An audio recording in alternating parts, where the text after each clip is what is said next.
आज मैं एक ऐसी जापानीज हॉरर मूवी को एक्सप्लेन करने वाला हूँ जो केवल 45 मिनट की है, जिसे कियोशी कुरोसावा ने डायरेक्ट किया है, जो ऑलरेडी क्योर, पल्स और क्रीपी जैसी अच्छी मूवीज दे चुके हैं। 12 अप्रैल 2024 में रिलीज हुई ये मूवी थोड़ी कॉम्प्लिकेटेड है क्योंकि कई सारे लोगों को इसका प्लॉट समझ में ही नहीं आया। वहीं कुछ लोग इसकी स्टोरी से बहुत ज्यादा रिलेट कर पा रहे हैं। मैंने भी जब ये मूवी देखी तो मुझे शुरू में कुछ ठीक से समझ नहीं आया, पर जब मैंने सारी घटनाओं को जोड़ा तब जाकर पता चला कि ये मूवी एक्चुअल में किस बारे में है। कियोशी कुरोसावा की ज्यादातर मूवीज बहुत ही क्रीपी और अनप्रेडिक्टेबल होती है, जिनकी स्टोरीज को समझना नॉर्मल ऑडियंस के लिए थोड़ा मुश्किल हो जाता है। तो चलिए देखते हैं इनकी हाल ही में आई मूवी चाइम।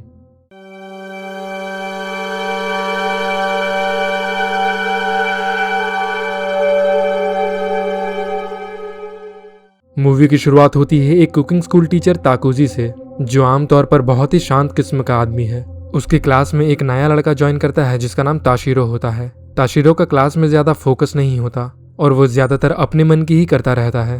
एक दिन ताकुजी जब उसे चेक करने आता है कि वो खाना कैसे बना रहा है तो देखता है कि ताशिरो कहीं खो सा गया है और पैन पर प्याज जल रहे हैं। तभी ताशिरो ताकुजी से कहता है कि उसे चाइम की आवाजें सुनाई देती है जो उसके कानों में गूंजती रहती है, जिसकी वजह से ताशिरो क्लास में भी बहुत अजीब सा बिहेव करता था।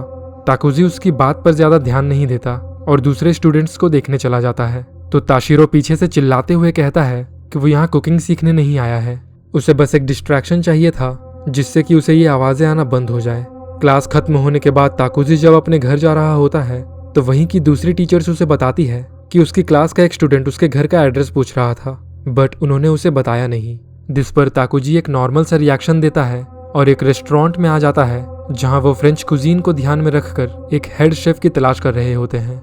इंटरव्यू के दौरान ताकुजी ज्यादातर अपने बारे में ही बात कर रहा होता है और वो कहता है कि अगर उसे ये जॉब मिल जाती है तो वो टीचिंग का काम छोड़ देगा।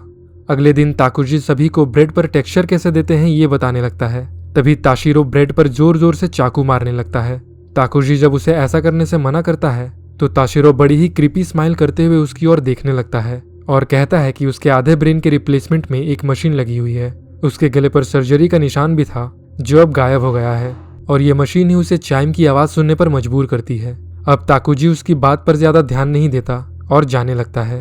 तभी ताशिरो उसके पीछे आता है और कहता है कि अगर उसे उसकी बात पर विश्वास नहीं है तो वो उसे मशीन निकाल कर दिखा सकता है। और ये कहकर ताशिरो एक चाकू उठाता है और अपने गले के ऊपर घुसा देता है, जिसे देखकर ताकुजी बहुत ज्यादा डर जाता है और चिल्लाने लगता है। बाकी लोग भी डर कर वहां से भाग जाते हैं और पुलिस को कॉल कर देते हैं। फिर कुछ समय बाद डिटेक्टिव ओत्सुकी वहां आ जाते हैं और क्लास के कुछ स्टूडेंट्स से बात करने लगते हैं। तो वहां के कुछ स्टूडेंट्स उन्हें बताते हैं कि ताशिरो शुरुआत से ही बहुत अजीब सा था और खोया खोया सा रहता था। ओत्सुकी ताकुजी से भी कुछ सवाल पूछते हैं और फिर वहां से चले जाते हैं, जिसके बाद ताकुजी सीधा घर आ जाता है और उसकी एक वाइफ और एक बेटा भी है। यहाँ मैं आपको बता दूं कि ये एक दूसरे से ज्यादा बात नहीं करते हैं और मुझे ऐसा लगता है कि ताकुजी की वाइफ को कुछ ओसीडी टाइप की कंडीशन भी होती है, क्योंकि वो खाने के बीच में उठकर ढेर सारे खाली कैंस को रिसाइकल करने के लिए जमा करने चली जाती है। और ताकुजी का बेटा ज्यादातर अपने कमरे में ऑनलाइन ही रहता है। अगले दिन ताकुजी एक स्टूडेंट आकेमी के साथ 1-on-1 सेशन कर रहा होता है, जहां वो उसे चिकन के विंग्स कैसे काटते हैं ये बता रहा होता है। तो आकेमी कहने लगती है कि ऐसे उसे कुछ भी समझ में नहीं आ रहा है, उसे ये लॉजिकली समझाना चाहिए। इस चिकन में तो सर भी नहीं है, अगर ये जिंदा होता तो शायद उसे समझने में आसानी होती। और ये सुनकर ताकुजी उसके पीछे आकर चाकू मार देता है और उस पर तब तक चाकू से वार करता है जब तक कि वो मर नहीं जाती। जिसके बाद ताकुजी आकेमी की बॉडी को एक ब्रिज के नीचे दफना देता है और घर आ जाता है। अगले दिन वो सभी जब ब्रेकफास्ट कर रहे होते हैं तो ताकुजी की वाइफ फिर से खाने के बाद खाली कैंस को रिसाइकल करने चली जाती है। और ताकुजी जब क्लास में आता है तो उसे एक दूसरी टीचर बताती है कि डिटेक्टिव फिर से आया था, क्योंकि उसकी क्लास की एक लड़की आकेमी कल से घर नहीं पहुंची है। उसी समय एक दूसरी टीचर भागते हुए आती है और ताकुजी को बताती है कि उसने अभी अभी आकेमी को ऊपर क्लासरूम में देखा। और ये सुनकर ताकुजी थोड़ा शॉक्ड हो जाता है। वो जब क्लासरूम में आते हैं तो दूसरी टीचर कॉर्नर में पॉइंट आउट करते हुए कहने लगती है कि आकेमी वहां पर बैठी है, पर क्लासरूम में कोई भी नहीं होता और वहां बस एक खाली चेयर रखी होती है। तभी वो चेयर हिलने लगता है, जिसे देखकर वो टीचर क्लासरूम से भाग जाती है और ताकुजी भी कुछ ऐसा देख लेता है कि वो क्लास से भागकर बाहर आ जाता है। तभी उसे बाहर डिटेक्टिव ओत्सुकी मिल जाते हैं जो आकेमी को सर्च करने वहां आए हुए थे। बाद में ताकुजी फिर से उसी रेस्टोरेंट में आ जाता है, पर वहां का ओनर उसे ये बोलकर रिजेक्ट कर देता है कि पूरे इंटरव्यू के दौरान ताकुजी ने बस अपने बारे में ही बात की और उसके पास उनके रेस्टोरेंट के लिए ऐसा कुछ खास भी नहीं है कि वो उसे as a head chef hire कर ले। वो ताकुजी से कहते हैं कि वो अपनी टीचिंग का काम ही करता रहे और वहाँ के ओनर ताकुजी से बिना हाथ मिलाए ही चले जाते हैं। और उनके जाने के ठीक बाद एक लड़का वहाँ बैठी एक रैंडम लड़की को चाकू मारने की कोशिश करने लगता है, पर वहाँ आए दूसरे लोग उसे पकड़ लेते हैं। ताकुजी जब घर आता है तो उसका बेटा उससे कहने लगता है कि उसके एक फ्रेंड ने एक नया बिजनेस शुरू किया है और वो चाहता है कि वो उसके बिजनेस में इन्वेस्ट करे, जिसके लिए वो ताकुजी से 2 लाख येन मांगने लगता है। पर ताकुजी उसे इतने सारे पैसे देने से मना कर देता है, तो उसका बेटा दुखी होकर अपने कमरे में चला जाता है और ताकुजी वहाँ किचन में रखे चाकू की ओर देखने लगता है। यहाँ बाहर ताकुजी की वाइफ कैंस को रिसाइकल करने में लग जाती है और वह बहुत ही अजीब तरह से बिहेव कर रही थी। ताकुजी जब अपने बेटे के कमरे में आता है तो देखता है कि वो अपने हेडफोन्स में गाने सुन रहा है और तभी वो ताकुजी को एक क्रीपी स्माइल देता है। ताकुजी को अब अजीबोगरीब चीजें दिखाई दे रही होती है और वो पागल सा होने लगता है। तभी उसके घर की डोरबेल बजती है और वो जब बाहर देखता है तो वहाँ कोई भी नहीं होता और इस पॉइंट पर हमें एक डिप्रेशन सा बैकग्राउंड म्यूजिक सुनाया जाता है जो मैं आपको ऐसे बताकर एक्सप्लेन नहीं कर सकता। ताकुजी घर से कुछ दूर चलने के बाद वापस आ जाता है और मूवी यहीं खत्म हो जाती है। तो शायद वो अब अपने बेटे को चाकू से मार देता है या उसे मारने जा रहा होता है। अब आपको समझ में आ गया होगा कि यह मूवी इतनी ज़्यादा कॉम्प्लिकेटेड क्यों है।